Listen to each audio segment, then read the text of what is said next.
Salam guys, Muaz Malik di sini dan di tangan aku sekarang ni adalah smartphone boleh lipat terbaru daripada Oppo, iaitu Oppo Find N2 Flip. So kalau korang ada tengok video aku yang baru-baru ni berkenaan dengan smartphone daripada Oppo juga, iaitu Oppo Find N2, dia smartphone jenis yang boleh lipat juga. So kalau korang ada tengok video tu, aku rasa korang tahulah yang mana aku memang suka gila dengan Oppo Find N2 tu. Antara sebab kenapa aku suka adalah dia punya keris kan, dia punya longkang kat tengah tu memang hampir non-visible. Dan kemudian aku suka jugalah dia dengan dia punya sizing dia kan. Sizing dia memang kecil, comel kan. Guna satu tangan pun memang tak ada masalah. Tapi satu kekurangan berkenaan dengan Oppo Find N2 tu adalah dia hanya available untuk pasaran China aje. Oppo dia tak launch secara globally lah. And untuk market Malaysia pun memang tak ada lah. So aku memang agak kecewa jugalah kan dengan situ kan.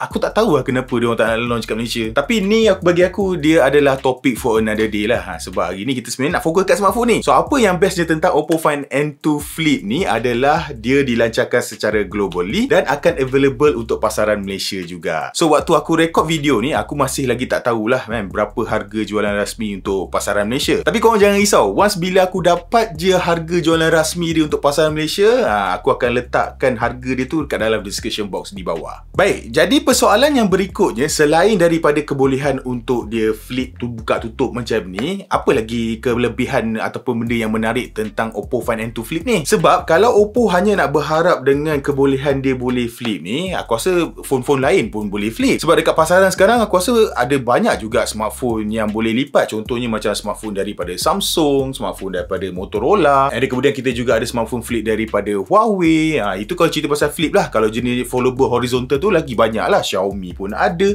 Honor pun ada. Memang banyak lah. So dekat sini dia menunjukkan yang mana smartphone foldable ataupun smartphone flip ni dia memang ada permintaan. Memang ada orang yang memang suka dengan smartphone jenis macam ni. So kalau smartphone flip tu hanya boleh lipat macam ni je, dia belum cukup kuat lagi lah kan. Dia mesti ada faktor lain yang akan membuatkan orang suka dengan smartphone tu. Jadi untuk Oppo Find N2 Flip ni, yes, selain daripada dia boleh buka dengan tutup ni, dia ada jugalah kan fungsi-fungsi tawaran-tawaran lain yang akan membuatkan korang mungkin akan terfikir yang mana, oh, smartphone ni mungkin sesuai untuk korang. Jadi bagi aku ada 4 poin utama yang menarik tentang Oppo Find N2 Flip kali ni. So yang pertamanya aku rasa obviously lah kan, dia punya kris dia tu yang hampir tak nampak tu. Jadi apa yang Oppo buat adalah dia bawa teknologi flexion hinge yang ada pada Oppo Find N2 tu, bawa pergi kepada smartphone ni. So dengan menggunakan teknologi flexion hinge ni, Oppo Find N2 Flip ni memang mempunyai kris yang minimal lah kan, longkang yang sangat minimal. Jadi waktu kita gunakan smartphone ni, bila onkan screen tu, dia punya kris tu memang hampir tak nampak. And kemudian dari segi sentuhan jari pun dia ada rasa sikit, tapi tak obvious sangat lah macam phone daripada Samsung kan. Ada kemudian kelebihan lain flexion hinge ni juga, dia boleh hold phone ni pada few degree kan. Itu memang best. So bila boleh buat macam ni, korang boleh lah gunakan dia dalam bentuk mode flex form tu kan. Untuk macam tak kisahlah korang nak layan video ke, buat video call ke, atau nak ambil selfie ke kan, korang just letak je atas meja,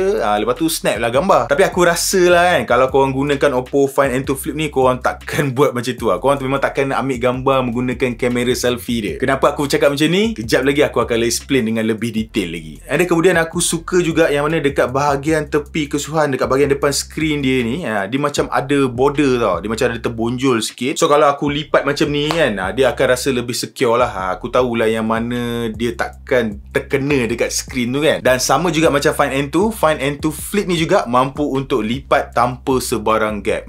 Thanks to penggunaan flexion hinge tu lah. Dan Oppo juga claim yang mana hinge dia ni mampu bertahan sehingga 400,000 kali lipatan. Kemudian benda kedua yang best tentang Oppo Find N2 Flip ni adalah skrin hadapan dia ni lah. So skrin dia ni bersaiz 3.26 inci HD AMOLED screen. And aku rasa ini adalah cover skrin yang paling besar kalau nak dibandingkan dengan mana-mana flip phone yang ada dekat pasaran sekarang ni. Dan dengan skrin ni pun banyak jugalah benda yang korang boleh buat lah. Antaranya korang boleh customize cover screen style dia kan. Macam aku gunakan cover style interactive pads ni, memang nampak comel kan. Lepas tu dekat cover screen ni juga, kita boleh lah tengok notification yang masuk, boleh reply notification tu gunakan emoji ataupun quick reply. And quick reply ni pun kita boleh custom sendiri kan. Korang boleh cakap lah apa benda korang nak tulis kat situ. Dan kemudian korang juga boleh access beberapa setting macam toggle wifi kan, airplane mode, flashlight tu semua boleh buat. Lepas tu kalau kita swipe ke tepi pula, kita boleh access lah beberapa smart widget yang Oppo bagi kan. Contohnya macam kamera, weather, timer, event, recorder, dan last sekali adalah wireless earphone punya setting. So bagi pendapat aku, fungsi widget dia ni memang agak menarik lah. Tapi macam korang boleh nampak, buat masa sekarang ni dia punya tawaran dia tu memang agak limited. So hopefully in future Oppo boleh tambah lah fungsi widget yang lebih banyak kan. Contohnya widget untuk Spotify ke, ataupun widget untuk Twitter ke, Facebook ke, Instagram ke. Amboi, banyak betul minta kan. Ataupun Oppo boleh bagi widget untuk Grab kan. Kita boleh tengok kan bila makanan nak sampai tu semua. Ya lagi best lah. Maksudnya fungsi-fungsi widget tu mampu untuk fully utilize skrin yang besar dekat bahagian hadapan ni. Kalau tak guna, tak fully utilize, macam sayang lah kan kat situ. Tapi itulah, overall aku rasa aku tak ada banyak nak komplain. Aku memang suka dengan skrin hadapan dia ni. Terutama kalau nak ambil gambar atau video selfie kan. Macam aku cakap tadi lah, memang korang takkan gunalah kamera selfie dia ni. Sebab dengan skrin hadapan ni, kita boleh ambil gambar selfie pada resolusi yang lebih baik, pada kualiti gambar yang lebih cantik. By the way, warna yang aku gunakan dalam video ni adalah Moonlit Purple. Dia juga ada warna Astral Black. Dia macam warna hitam lah, dengan dia ada macam tekstur ala-ala macam OnePlus Sandstorm dulu tu. Tapi personally, aku rasa aku lebih suka warna purple ni lah kan. Sebab yalah, korang pun kenal aku memang suka warna yang menyelah-nyelah ni. Seterusnya, poin yang ketiga adalah bateri. So Oppo Find N2 Flip ni dibekalkan dengan kapasiti bateri yang agak besar, iaitu 4300 mAh. Paling besar juga aku rasa buat masa sekarang untuk smartphone jenis Flip ni. Dan kemudian dia juga support pengecasan pantas 44W flash charge daripada Oppo tu. So dari segi pengecasan pun laju juga. Cuma apa yang aku pelik, dalam kotak pembelian kalau korang beli Oppo Find N2 Flip ni, dia bagi adapter pengecasan 67W. Tapi walaupun 67W, bila korang cucuk dekat smartphone ni, dia hanya terima 44W saja. Okay?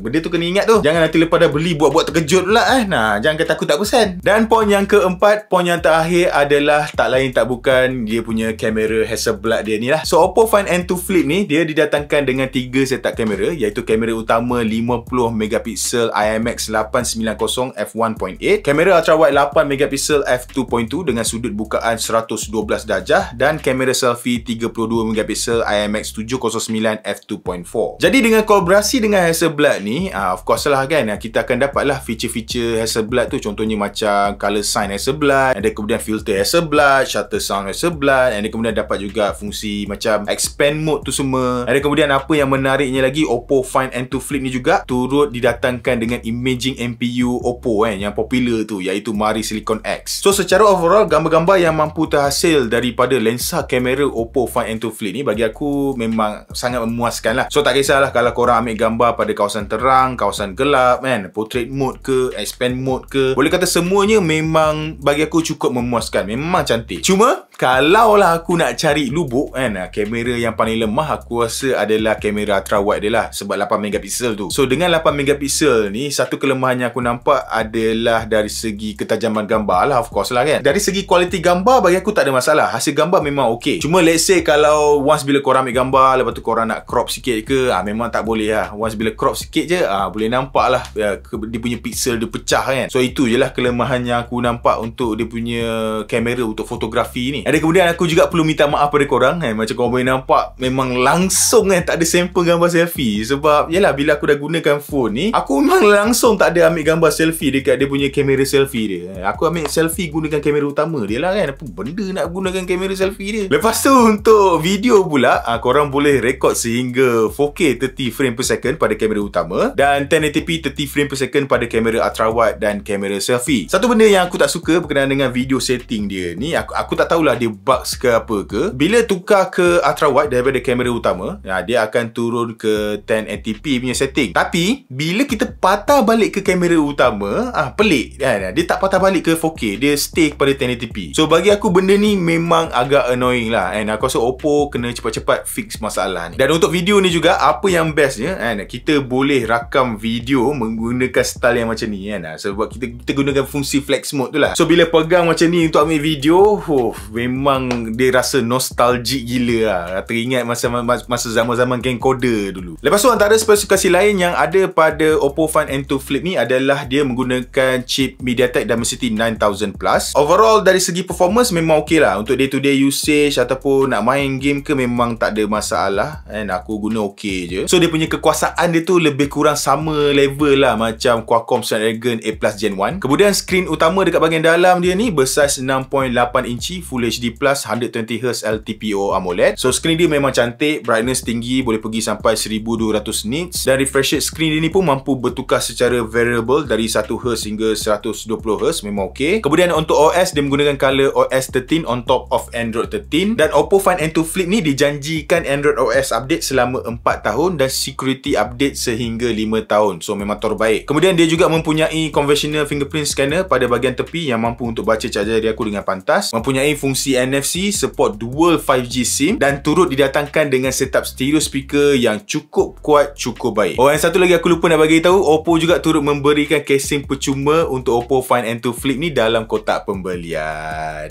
Jadi guys, sampai di sini saja video kita untuk hari ni. Personally aku rasa Oppo Find N2 ni memang ada potensi untuk pasaran Malaysia kan. Sebab yalah, kalau kita tengok sekarang ni pun untuk smartphone jenis flip yang macam ni, memang tak lain tak bukan yang pegang market sekarang adalah Samsung Galaxy Z Flip 4 kan. So dengan adanya smartphone ni dalam market Malaysia, dia akan memberikan persaingan yang hebat lah pada Samsung. Anyway, macam aku cakap tadi, kalau korang nak tahu maklumat lebih lanjut berkenaan dengan Oppo Find N2 Flip ni, aku akan letakkan dalam description box di bawah. Harga jualan rasmi semua, link pembelian semua ada dekat dalam bawah tu. Dan macam biasa, kalau korang rasa video ni best, jangan lupa untuk tinggalkan like dan subscribe.